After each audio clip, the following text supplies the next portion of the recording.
Welcome to Eat, Sleep, Wine, Repeat, a podcast for all you wine lovers who, if you're like me, just cannot get enough of the good stuff. I'm Yanina Dore, your host, brand ambassador, wine educator, and sommelier. So stick with me as we dive deeper into this ever-evolving, wonderful world of wine.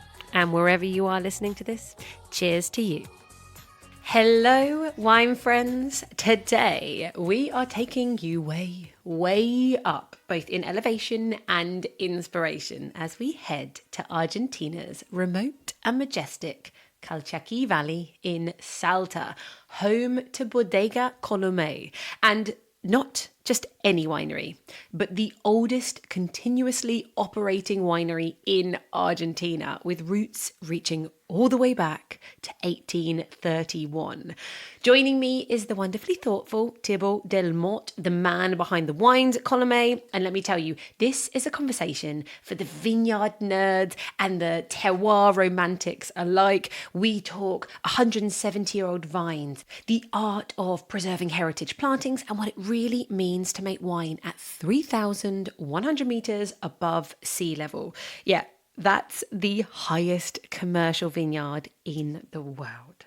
We also dig deep into site selection, rootstocks, and how extreme altitude, wild temperature swings, and intense sun literally shapes the flavour in the glass. And of course, there's Torrontes. We'll discuss its stylistic journey, shifting aromas, and what makes the modern version so beautifully different from the past. So grab your hiking boots or just a comfy chair and a glass of something high vibe, and let's head to the clouds with Colomé and Thibaut Delmotte. Enjoy! Thibaut, I feel like we are going to be talking about Bodega Colomé, and it is such a historic estate. This is the oldest continuously operating winery in Argentina, with roots going back to 1831. So I feel like before going into your story and the wines, can we talk a little bit about this heritage and kind of what that means for this winery today? Okay, Colomé was founded in 1831 by Nicolai Sasmendi. He was the last Spanish governor of Salta province, and after independence of Argentina, he stayed in the area, and he started the winery in 1831.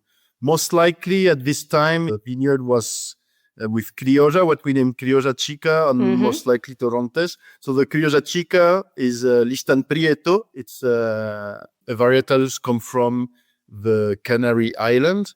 So we think that the missionary that they came to South America, they brought these varietals, and that's the way that Colomé was started. But the big improvement was in the middle of the 19th century when his daughter, Ascension Isasmendi, she decided to travel to Bordeaux. So you have to imagine right now, from Salta city to Colomé, it's still 4-hour drive now in 2025. So imagine in the middle of the 19th century, it was really a journey to go to Salta, and after Salta to Buenos Aires. And from Buenos Aires, she traveled to Bordeaux. And in Bordeaux, she recollected a stick of vineyard, and she came back to Colomé and plant those shoot of vineyard in the field of Colomé. So that's our greatest heritage, definitely. That very old pre-phylloxera varietals, which are mainly Malbec and Cabernet Sauvignon, because remember, before phylloxera, there were a lot of Malbec in Bordeaux. It's kind of disappears now in Bordeaux, still in Cahors. So we are very lucky to have this really unique pre-phylloxera Malbec and Cabernet Sauvignon. And that's the heritage we have. We still have 8 hectares of very old vineyard. We are investigating now to see how much of those vineyards are actually from the middle of the 19th century and how much were replaced with the time. So it's an investigation with mostly with speaking with people around looking for paperwork of this time. It's difficult because there is not too much. I can imagine. We're working on this actually, because there is not too much scientific way to find out the age of a vineyard. Actually, the only way is we have to cut a plant on to count, like a tree. Like the rings. And we don't want to do this. We don't want to sacrifice any plant. So we're more working on the paper aspect of finding the age of the vineyard. And actually, we're still producing wine from this old vineyard. And also we try to keep the style in some of the wine of this old way of doing. We have one wine named Auténtico. And with the Auténtico, we try to keep the ancestral way of doing the wine, both in the vineyard. All our vineyards are sustainable, so we don't use any agrochemicals. And in the same time, in the winery for this wine, we're doing a wine with less intervention and, most important, an oak style of wine. But that was the way they were working it. So we're using stainless steel and concrete eggs for doing the Auténtico. So yeah, for us, it's a great heritage. And also on the top of this, we also make our own little selection of the best plant of the old vineyard. Mm-hmm. And we did our own nursery, and we multiplicate in some of our own vineyard, younger vineyard made with a stick of the old vineyard. So we try to keep this very unique heritage of pre-phylloxera, Malbec mostly. Interesting. Because so right now, do you believe that the oldest vines you have are about 170 years old? Is that what you think right now? Yeah. Actually, we think maybe we have some of 190 actually, because we have very, very old Criolla plant. So maybe we have some plant of back from 1831. So that's we have. You can see it's really a huge trunk. It looks like a tree. So most likely that both are maybe from the very beginning of the vineyard. But after this, in the Malbec and Cabernet Sauvignon plantation. We have some in one of the block named Santa Jacoba. We think we have some Malbec and Cabernet Sauvignon that are 170 years old. Incredible.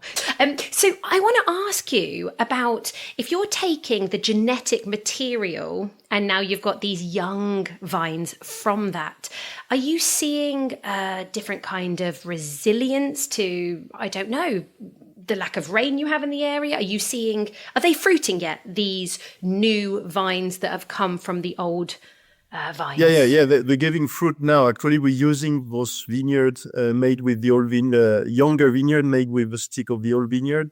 Okay. We're doing the Auténtico wine with those. I would say that I really like a lot what we name Piefranco, the own roots Malbec, or even other varietals. I always feel that it gives me more direct wine, more direct to the fruit, great freshness. I'm definitely sure that there is an advantage to use those own roots Malbec. We don't have 100% of the vineyard this way, even though we don't have any phylloxera in the area. We don't take the risk to have 100% of the vineyard. So we have around of new vineyard, we have around 25% of the plantation on his own roots. Like I say, I really feel a more direct fruitiness in the wine, good freshness, and I would say even some rounder tannins. The thing also what we think that Ascension, she didn't bring a selection of Malbec or Cabernet Sauvignon. Most likely, she takes some stick from the pruning of in the vineyard. So it's not a clone, of course, and it's not even a massal selection. So it's not very homogeneous kind of Malbec. So even if it's a very old vineyard, we can see a difference of vigor, difference of crop, size of the cluster. So ourselves, we made a selection of what we think is the best plant to do this new plantation. And definitely I can see a difference with the grafted Malbec, definitely, yes. Interesting. But you say the grafted Malbec, the difference is actually not as good? Or just different? No, it's I would say I don't have this same profile of fruit. Okay. And maybe also what make the rootstock, in some case, when you choose very well the rootstock, it helping us with the water, with the lake of water. Yeah. If you choose very well your rootstock, actually can be an advantage. Whereas rootstock are more resistant to low humidity. But you have to really choose very well. For example, at the beginning, we made a mistake with a rootstock named SO4. And this rootstock is going more to looking for the potassium in the soil and not too much the magnesium. Okay. And we don't have too much magnesium in the soil. So this rootstock makes us a deficiency of magnesium in the vine. So we have to change it. So that's what I prefer of own rootstock. But the plant is adapted, of course, of his own roots. So it's always I think we have more balanced fruit in own roots. And the grafted rootstock, it's more a work, but helping the varietals to adapt to the low rain, or also can do more vigor, less vigor. So we can, if you choose very well your rootstock. We have very good results with grafted Malbec, but you have to choose it with how you need to express in the wine, or how you want to have a good balance of the vineyard. Yeah, it's fascinating, isn't it? Choose your own rootstock and you have a certain amount of control what you actually want, but then stay on the original rootstocks and it's got balance, it's comfortable, it's secure, it's possibly far more consistent. What do you think, from working with these old vines, for you is the most important thing about conserving them? Well, we're doing a line of wine with the old vineyard, which is named 1831. And what really, in 15 years ago, 12 years ago, we used to do our Colomé Reserva with those vines. And it was the style of the wine that we made in the 2000 decade. So it was very ripe, almost overripe. So we used to pick this in May. Even though actually yesterday we opened one bottle of it, a 2007. And what is really amazing, we have some overripe character with this kind of jammy, very black fruit driven jammy character. But what really amazed me, it's the freshness of the wine. It's still with a very dark color, but in the same time very fresh and very alive. But after this, we changed the style of this wine with the 1831 line, and from the same vineyard. I'm picking from May, 15 years ago, to now I pick it in beginning of March, so 2 months earlier. And what's amazed me always, that the fruit profile is still the same. In a younger vineyard, if you pick very late, you will have a black fruit and a Janny, but if you pick very early, you will have much more red fruit and maybe some herbal green taste.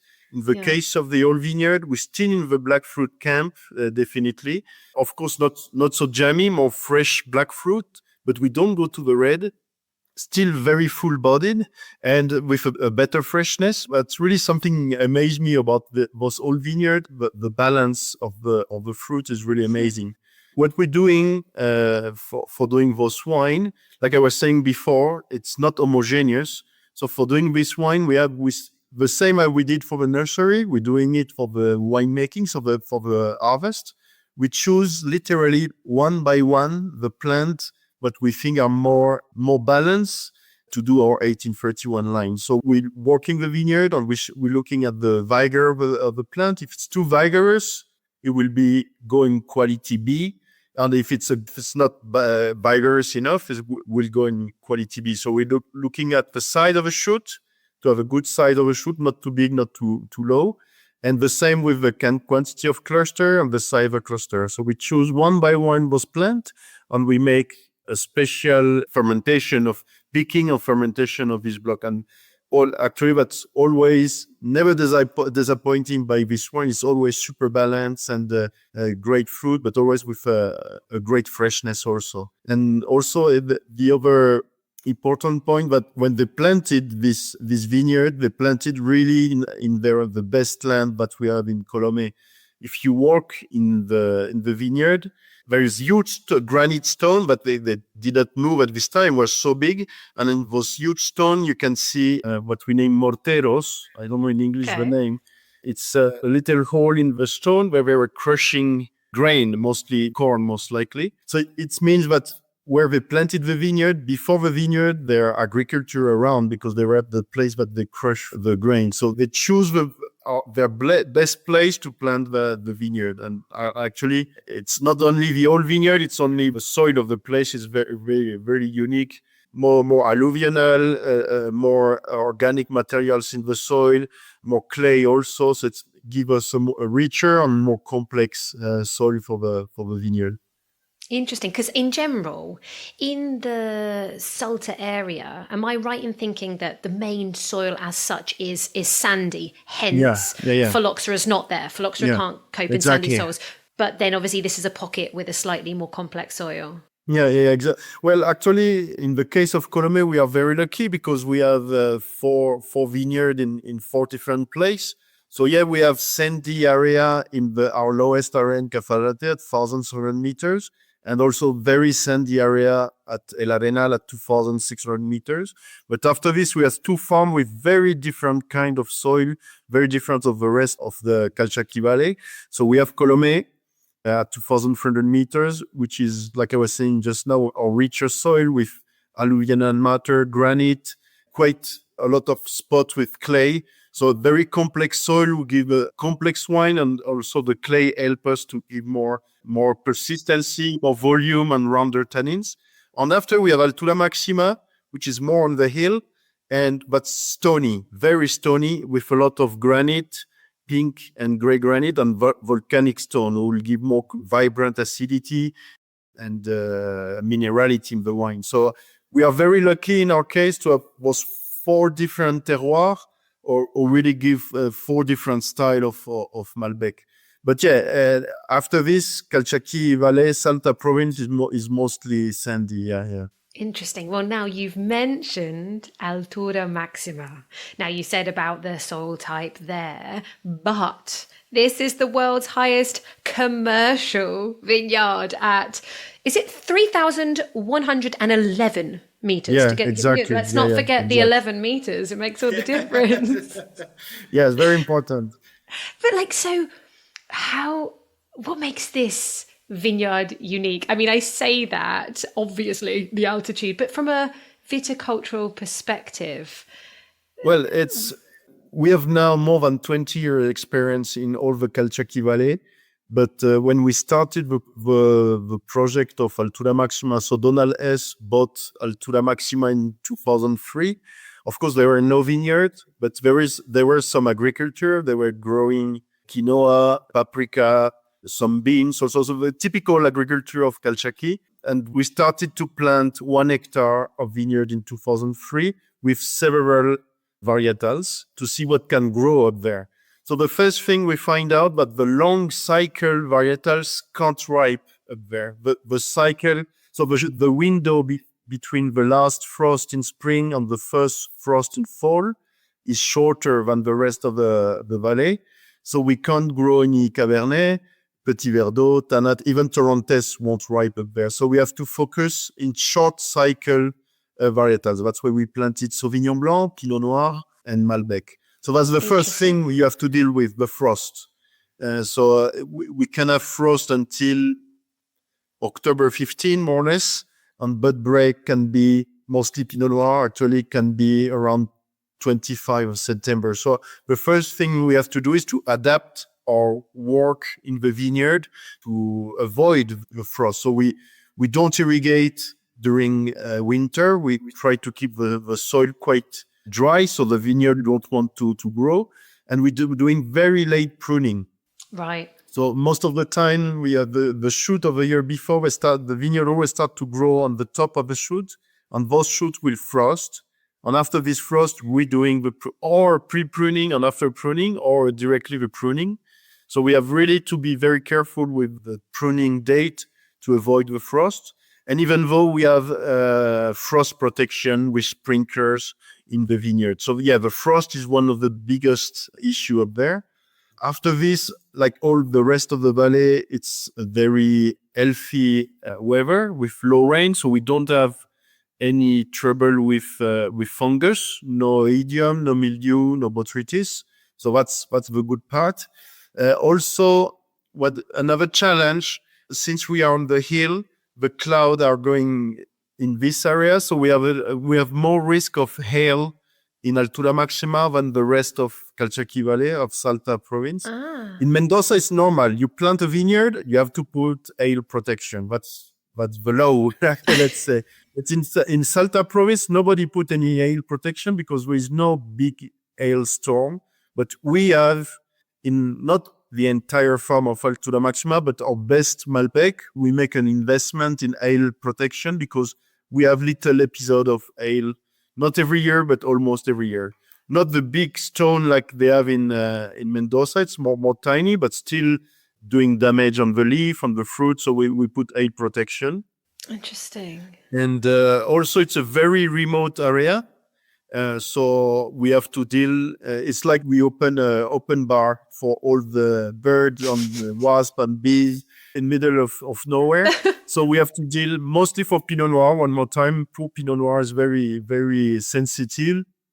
Since the Pinot Noir is the first to do bed break, is also the first to have some sugar in the fruit.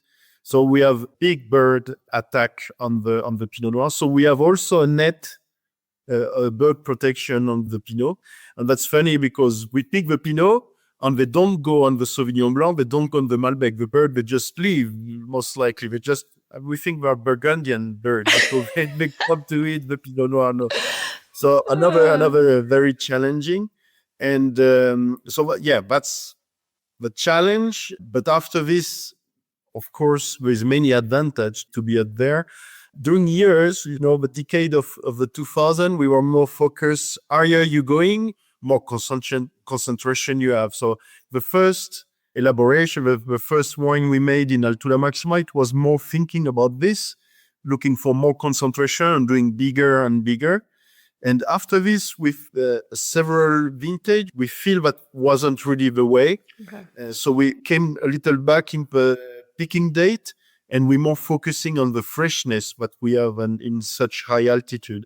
We still have a concentration because high altitude, more UV radiation, we have thicker skin, darker skin, who give more color, more concentration, more tannin structure. We still have this, but with picking a little earlier. So we start to pick, I would say in 2019, 2020 was really when we changed the philosophy. We come from more black fruit, spicy, even kind of herbal character to much more floral and delicate and great natural acidity, very, very vibrant wine.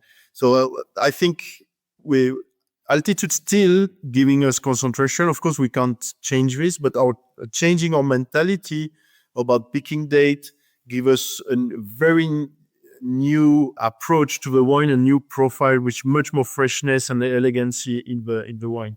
Of course, you have to adapt all the step in the vineyard with the pruning and the shoot positioning, irrigation, all thinking, but we won't pick the fruit, let's say in end of April, but now we will pick it in the end of March.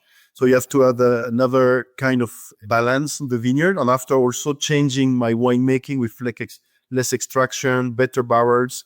But what I feel, and I'm speaking of Altura Máxima, but all of our wine, what I feel that since we start to pick earlier, with more elegant aromas and more freshness, we have a better expression of the terroir because the very ripe or overripe character kind of make more homogeneous wine. So you feel the difference, of course, of each altitude and each terroir, but I feel that picking earlier, we have a better expression. So that's when picking Altura Máxima earlier, we had this vibrant acidity, but also the minerality.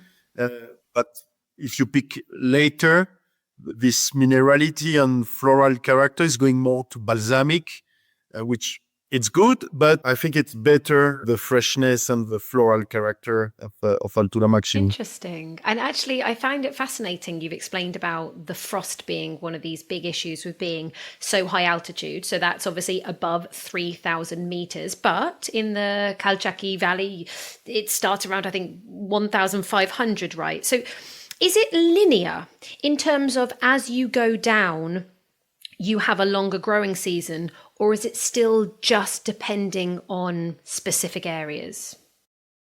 No, actually, our longest growing season is in Altura Máxima. So we have a shorter window But the thing is, veraison is way later than the other. We have El Arenal at 2,600 meters, which is 15 kilometers away from Altura Máxima, so they are very close. But most of the time, the Malbec will have, let's say, 80% of veraison or 90%, and Altura Máxima will be only 10, just starting. So between pruning and the veraison, it's way longer, and after it's going a little faster between veraison and picking. And after, the advantage of the lower altitude, that's the other way. The veraison starts early, but between veraison of picking, it's longer. So it's, let's say, it's the ripening seasons from veraison to picking is longer in the lower altitude, which is good because they're also helping to have more complexity in the fruit. Because also we have some white varietals in the lower altitude, but we pick in January. It's more for it's a Riesling. We have some very early white varietals, and in this case, to having a very short ripening season, it won't give us all the layered, all the complexity in the wine. So it's very good to have a long phenolic maturity, to have this complexity in the fruit, definitely. Yeah. Gosh, honestly, I'm just so glad I record these things, because it means I can also just now, once this is finished, go back and listen to you again to try and get this in my head. It just quite goes to show the site selection, again, if anyone's listening, is so important when you plant whichever variety, and then the decisions you take to when do you prune, when do you pick. So talking of terroir site selection, can you describe the Calchaquí Valley a little bit more for us, for people, because most people who have started getting into wines of Argentina are aware of Mendoza, because that's where, is it 80%, more than 80%, I think, of the wines are coming out of Mendoza. Yeah. Right. This is really far north. And I think we've already touched on the sandy soils, the super crazy high altitudes. Is there anything else that people, if they were studying the region, makes the Calchaquí Valley unique, different from the rest of Argentina? Well, it's really a microclimate, Calchaquí Valley. So you were saying 80% in Mendoza. Actually, we are 3% of the production of Argentina. It's very low. And the thing is, Salta basically is almost on the tropic of the Capricorn. So imagine if we're going at sea level, it's too warm and too humid to grow vineyard. So that's why we have to go in high altitude. And the good thing of the Calchaquí Valley, it's protected by mountain on the east and mountain on the west. So if you're going the other way of the mountain of the east, is almost tropical, not tropical, but very wet forest.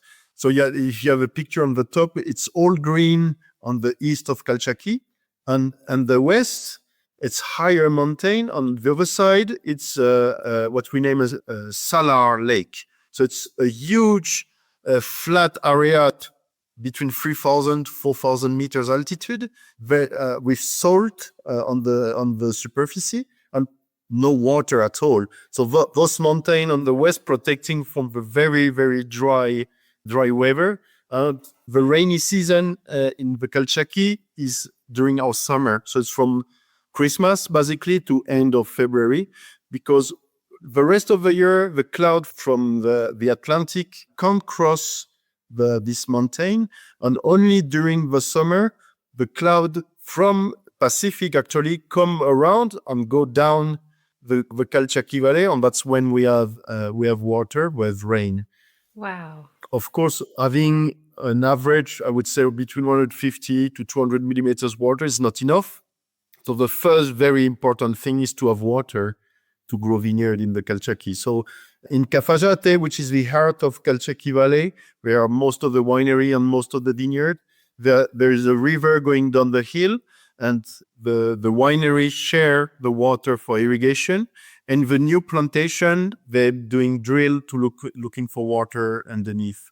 In Colomé, it's the same. We have a river coming from the ice from the mountain and going down to the farm, and the water we're using for irrigation. So yeah, the water is very important. And like everywhere, we don't have more and more and more water. It's the same than everywhere. We have less water. So we're doing a big job on how to manage the irrigation, how to working with more scientific way to have to use less water than we used to. So the water is the first key. And after this, the terroir of Calchaquí, of course, high altitude, high UV radiation. So it gives us in your darker wine, more concentrate.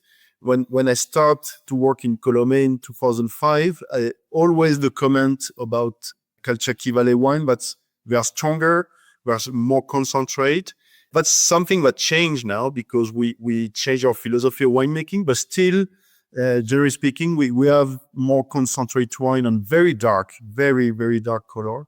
But I would say our biggest advantage is the thermal amplitude between day and night really give us this great natural acidity, a very vibrant acidity. And generally speaking, you don't have to touch the acidity. You don't have to modify the acidity. The natural acidity is enough, which is a great advantage compared with other areas.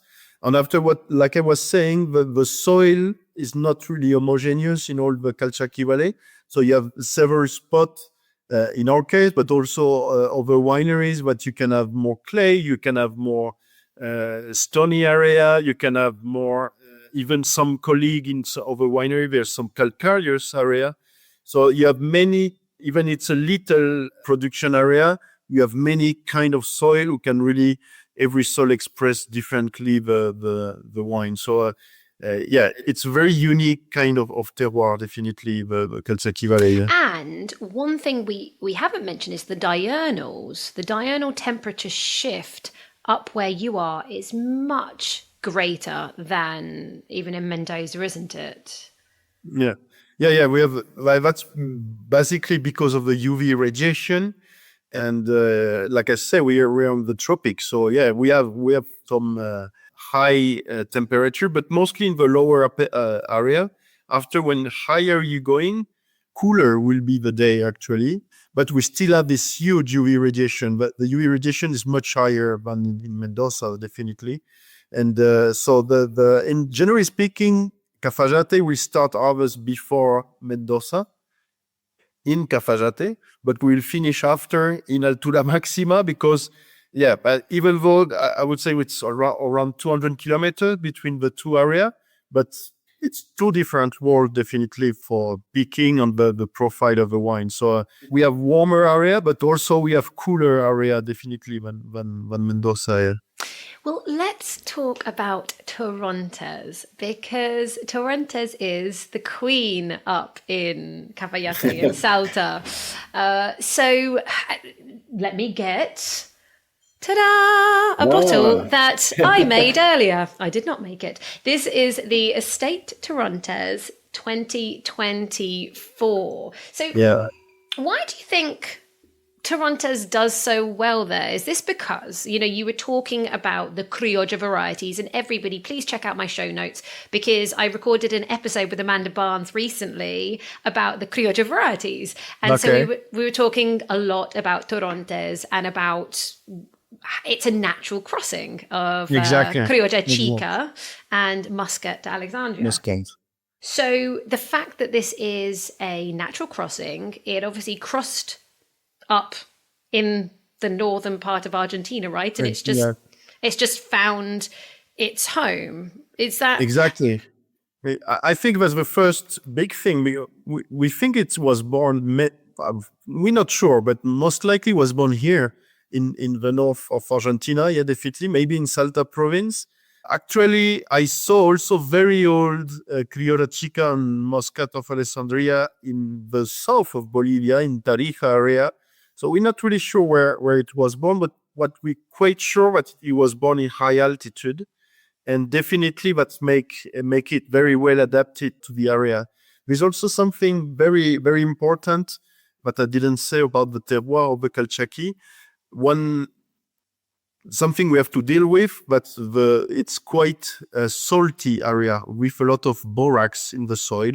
So we have to, with the red varietals that we bring from France, we have to work with it Mostly the salt can affect the growing of the vines and also affect your acidity. So you have to work closer you from the Calchaquí River, more salty will be. In our case, that's why we're so lucky. We are higher, so we are away from the salty area. Interesting. But I bring this because we think it's the Criolla DNA.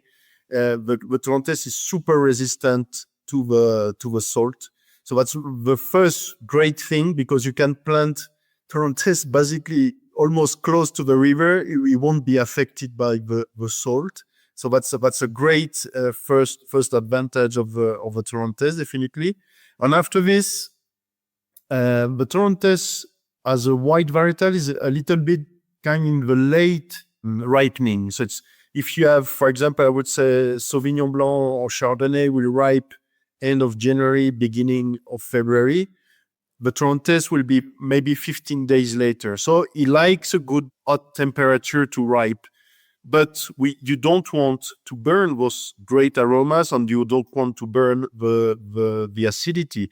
So the thermal amplitude is really, really great to keep the freshness and the delicate aromas of the Torrontes.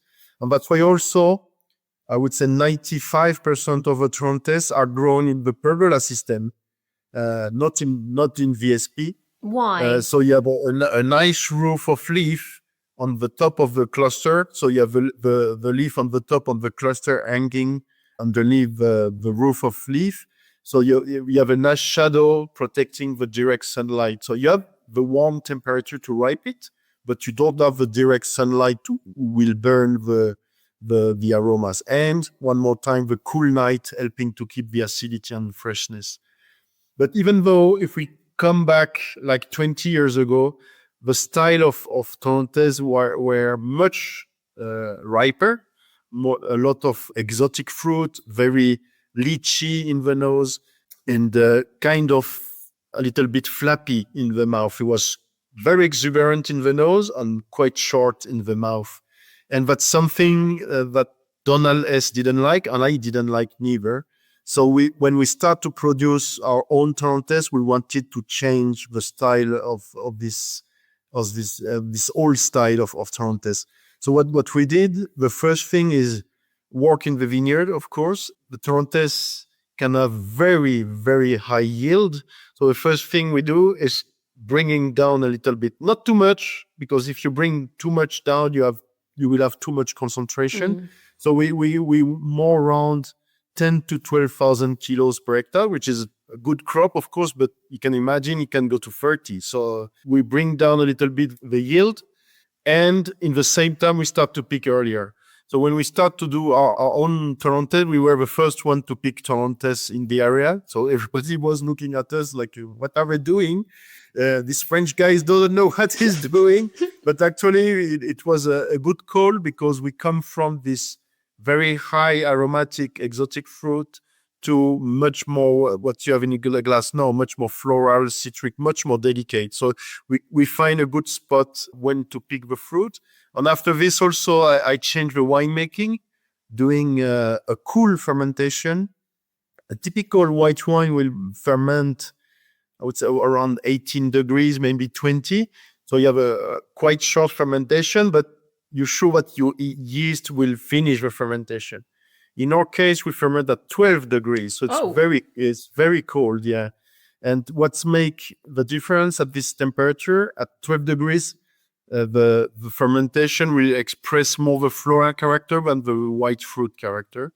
And also, as such a cold fermentation, it's a very long fermentation. In general, we ferment it 30 to 45 days, the Torrontes is very long. So you have a lot of yeast multiplying and dying. We can say almost that it's fermentation and élevage sur lit at the same time. So that's why you have a nice texture and a very great persistency in the Torrontes, but always supported with great acidity, because if you have nice glycer, nice volume in the mouth and no acidity, that is kind of flappy. So that's why the early picking helps us with the freshness. And the first Torrontes I taste, I thought Torrontes was always the same style. But after, when we start to do our own style, and now there is other style of Torrontes, I think we inspire our colleague, but they try to do different style of Torrontes. And definitely we find that it's much more versatile than what we thought. You can do, like I was saying, white fruit style, full body style. You can do our style much more delicate. There is skin contact Torrontes. There is orange Torrontes. There's many barrel aged Torrontes. So there's many many different style of Torrontes. And with all those new way of doing it, we can see that Torrontes is quite versatile actually. And the next step, I really would like to start to try Torrontes in other kind of soil. The Torrontes you're tasting now is the fruit is from Cafajate at 1,700 meters, and it's very sandy. But it would be very interesting to see what's happening with more stony soil. This guy, but we try in Altura Máxima. It didn't work. It's too high altitude, so we don't have any result with Torrontes. But we have some colleague. I have a colleague doing Torrontes at 2,600 meters, and is going definitely more on the herbal way, almost Sauvignon Blanc way, I would say, with much more green aromas, herbal aromas, and that's very interesting how it's really adapting to the different terroir.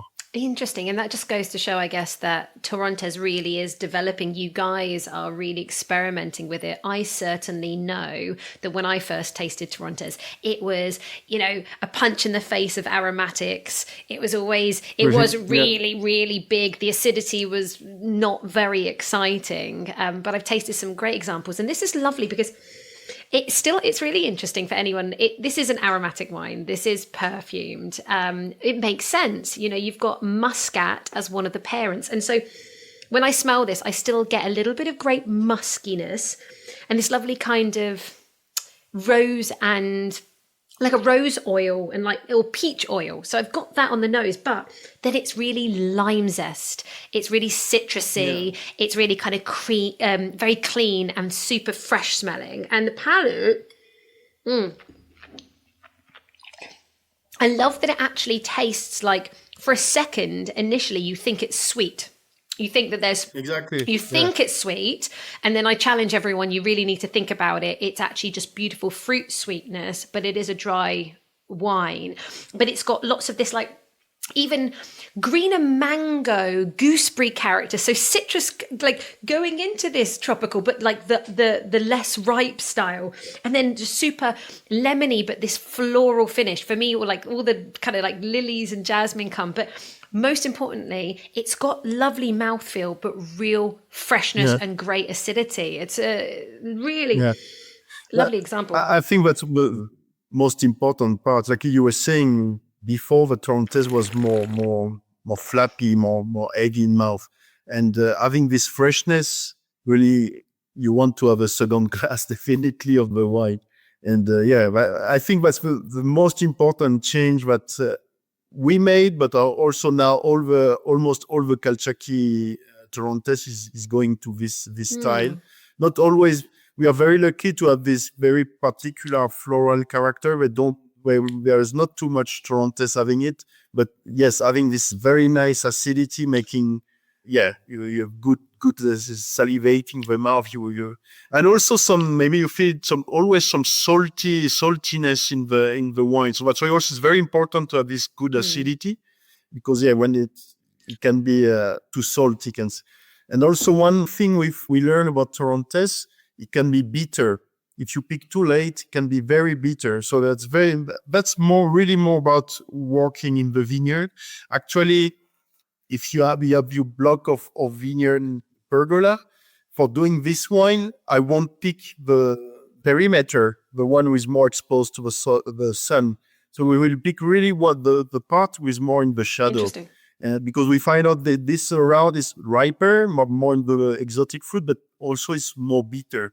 So this we pick it on is going in a different wine. Really, for this wine is the heart of the pergola. But do you know what? I'm left with such a crunchy citrusy, vibrant, fresh. Almost even there's the green exotic citrus fruit. So I feel like if you were having a dish with loads of pesto with herbs and garlic, this could really handle it, with some gorgeous prawns in there, like a prawn pesto pasta.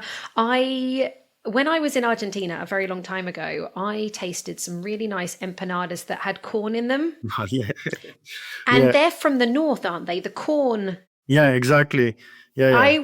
The best empanada from Salta. Oh. And there's the perfect pairing. Torrontes with empanadas is just fantastic. It's like that vibrancy, like that intensity of flavor matching each other. Yeah, because the empanada has some meat, of course, but also there are some herbs like green onions, the ciboulette.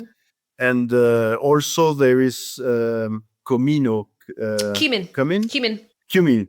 And really it's going very, very nicely. And also last week I was in Lima, Peru, and I have a lot of ceviche.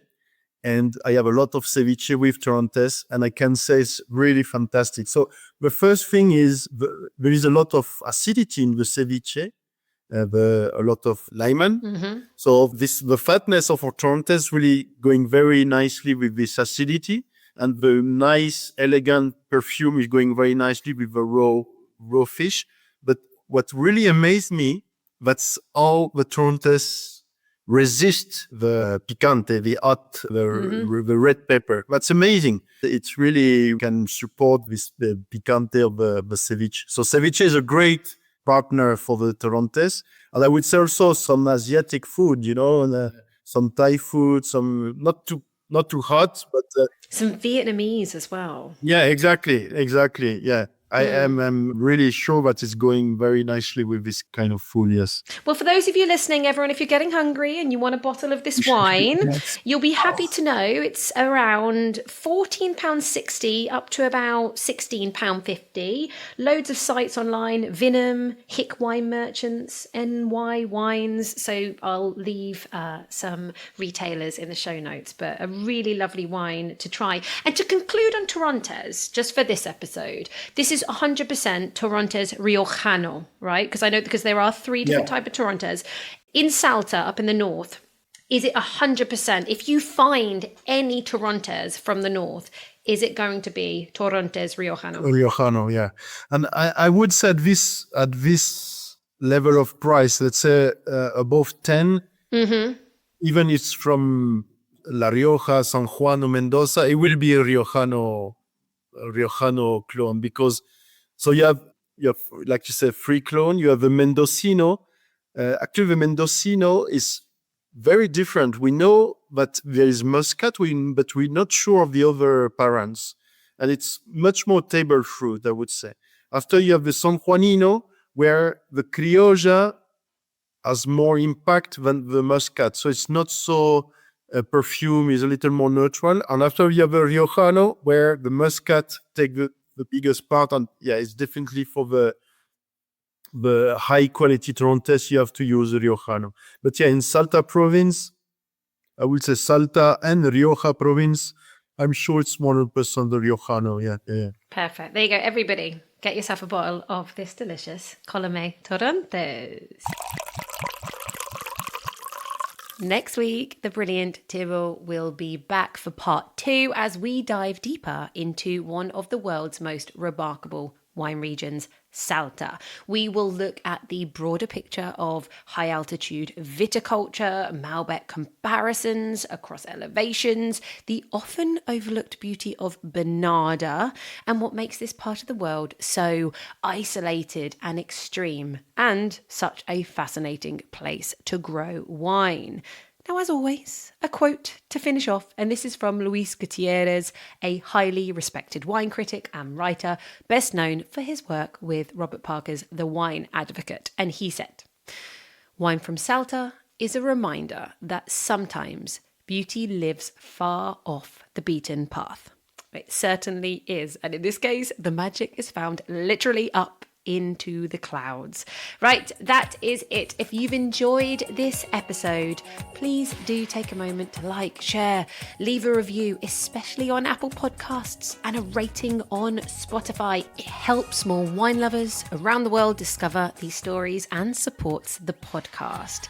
And as we wrap up, a little reminder from above the clouds to explore this week with curiosity, with wonder. Open yourself up to be inspired. Wishing you the most beautiful week ahead. Until next Monday, wine friends, cheers to you.